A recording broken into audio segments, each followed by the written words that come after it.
1% talented होते हैं, लेकिन 99% जो होते हैं वो हार्ड वर्किंग होते हैं। कहने का मतलब है मंजिल तक पहुंचने के लिए मेहनत बहुत जरूरी है। ऐसा नहीं है कि आप जीनियस हो तो आप मंजिल तक पहुंच जाओगे। हर एक सक्सेसफुल पर्सन को मेहनत तो करना ही पड़ेगा, इसमें कोई भी दो राय नहीं है। तो आप भी मत डरो मेहनत करने से, तो आप भी पूरे मेहनत करो ताकि आप मंजिल तक पहुंच पाओ, ठीक है। और इस क्लास को स्टार्ट करूंगा और बोलूंगा जो भी सक्सेस की 98 पर नए हैं, चैनल को सब्सक्राइब करने के बाद नोटिफिकेशन के बेल को दबा दीजिएगा ताकि हर एक वीडियो नोटिफिकेशन आप सभी को मिलता रहे। और इस क्लास का पूरा जो पीडीएफ है आप लोग www.successkey98.in से डाउनलोड कर सकते हैं। हालांकि इसका जो लिंक है ना पीडीएफ का, वो मैं वीडियो के डिस्क्रिप्शन में भी दे दूंगा और टेलीग्राम पर भी शेयर कर दूंगा। और एक बात, ऑनलाइन मॉक टेस्ट सीरीज आप कहां से दे सकते हैं उसका जो लिंक है वो वीडियो के डिस्क्रिप्शन में दिया गया है। और एक बार अपने क्लास का टाइमिंग देख लीजिएगा। मैथ शाम को 6 बजे, रीजनिंग 10 बजे, जीके रात को 8:30 बजे, करंट अफेयर डेली आपको सुबह 4:30 बजे मिल ही रहा है। और जो जीएस है वो आपका शाम को 4 बजे चलेगा, ठीक है। और आज कवर करने वाले हम लोग 16 मई के इंपॉर्टेंट करंट अफेयर कुछ इंपॉर्टेंट तथ्य के साथ।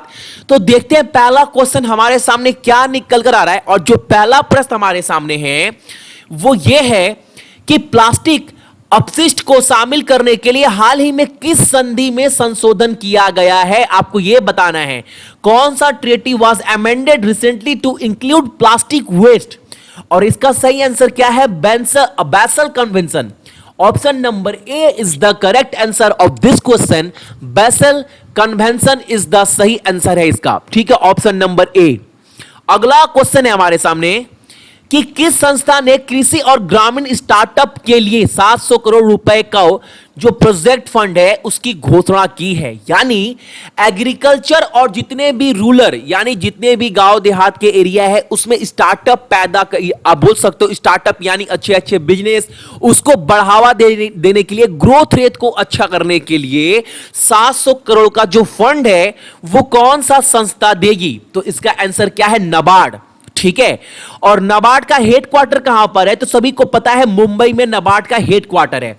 और नाबार्ड स्टैब्लिश कब हुआ था, तो यह भी आपके एग्जाम में बहुत बार पूछता है, तो याद रखिएगा नाबार्ड जो स्टैब्लिश हुआ था वो हुआ था 12 जुलाई 1982 में।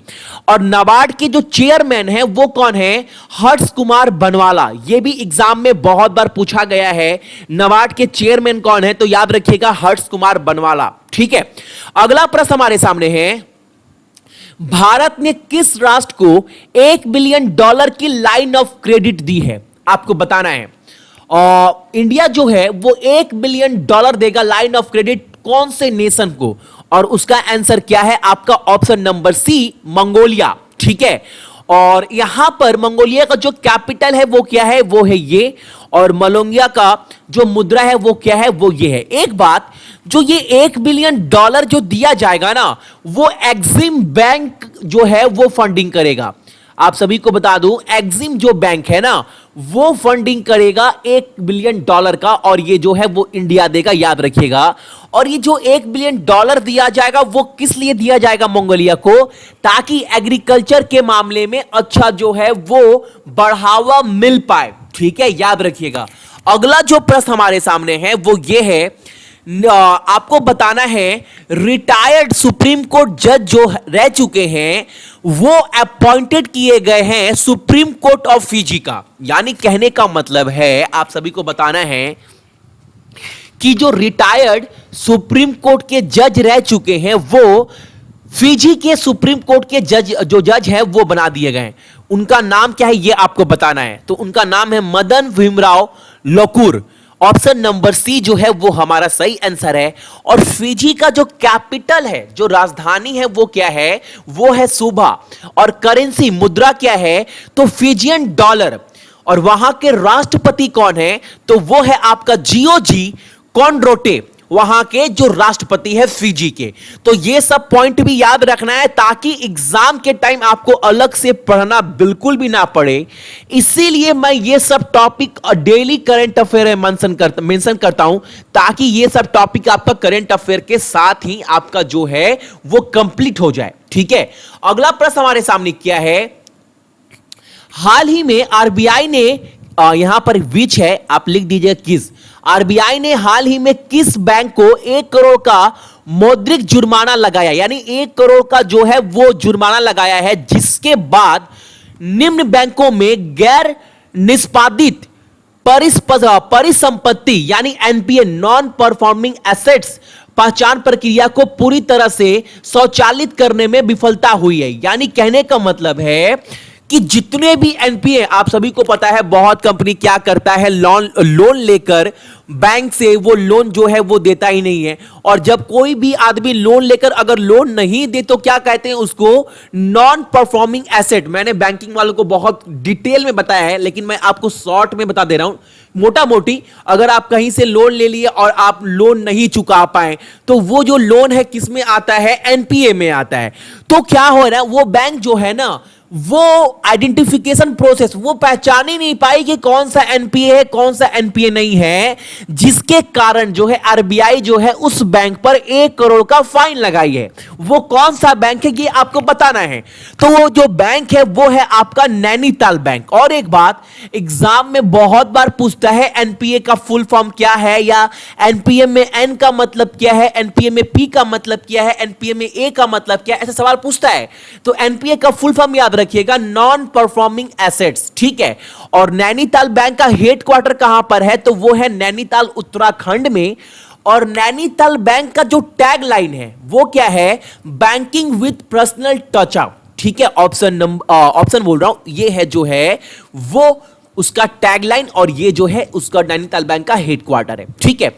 अगला प्रश्न हमारे सामने क्या है, नाबार्ड ने कृषि और ग्रामीण विकास स्टार्टअप के लिए अपना ये क्वेश्चन मैंने आप सभी को करवा दिया है 2 नंबर में, एक बार चेक कर लेता हूं। हाँ, ये क्वेश्चन ऑलरेडी मैंने यहां पर करवा दिया है, दोबारा यहां पर ये क्वेश्चन आ गया है, तो एक बार आप आराम से देख लो कि जो नाबार्ड है, नाबार्ड जो है वो एग्रीकल्चर और जितने भी रूरल एरिया है यानी कृषि ग्रामीण विकास स्टार्टअप के लिए जो है वो 700 करोड़ का लोन देगी। मैंने आपको इसके पहले वाले ही क्वेश्चन बता दिया है। और जो नाम दिया गया है, वो नाम क्या दिया गया है फंडिंग का, वो दिया गया है नव वेंचर, ठीक है, याद रखिएगा इसका नाम दिया गया है। तो ये क्वेश्चन मैं आपको पहले ही करा दिया हूं, तो एक बार और देख लीजिएगा। और नाबार्ड के बारे में मैंने आपको पहले वाले क्वेश्चन में पूरा समझा दिया है, तो एक बार वो नोटिस कर लीजिएगा आप लोग।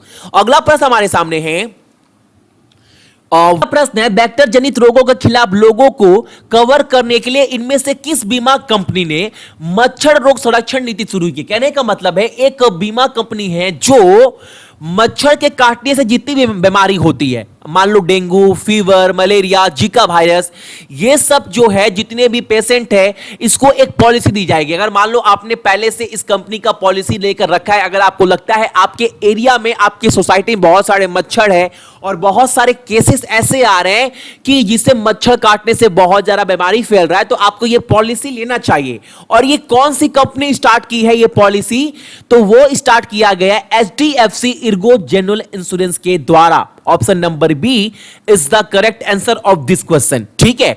अगला प्रश्न हमारे सामने क्या है, एमडी और सीईओ किसे बना दिया गया है आईटीसी लिमिटेड का, और एमडी और सीईओ किसे नियुक्त किया गया ये आपको बताना है। और सही आंसर क्या है, Sanjeev Puri. Option number D जो है वो हमारा बिल्कुल सही आंसर है।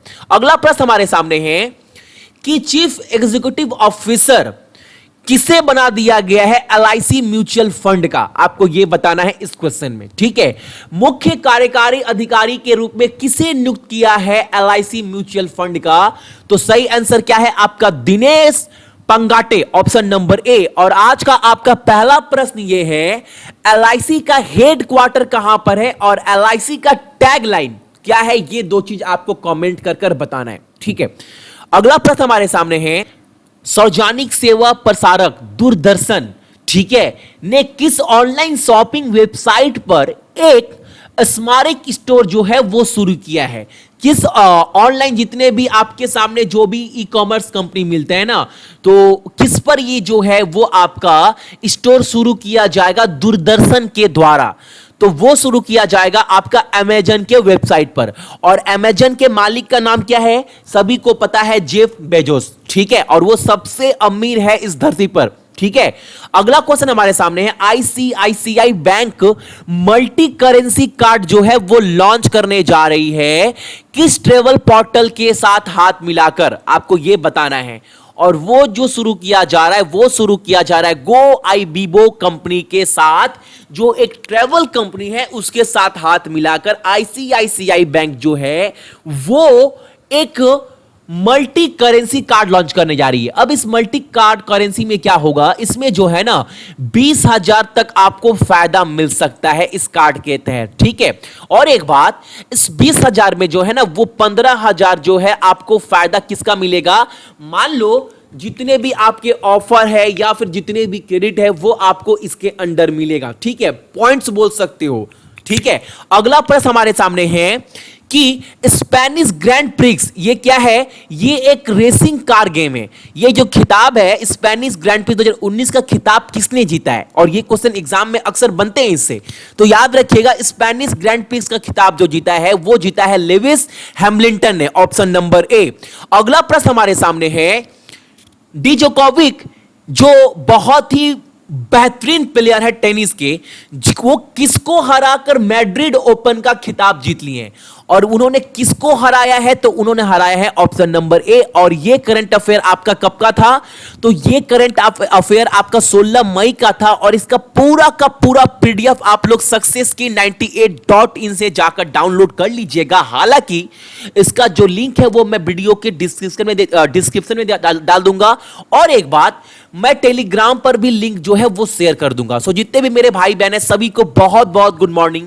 अपने साथ साथ अपने मम्मी पापा का भी ख्याल रखिएगा, और एक बार अपने क्लास का टाइमिंग आज का देख लीजिए, ताकि आप लोग क्लास का टाइमिंग अपने टाइम पर अटेंड कर पाए। अगर नोटिफिकेशन नहीं जाए फिर भी टाइमिंग पर एक बार आप लोग क्लास खोलकर आप लोग अटेंड कर लो, ठीक है।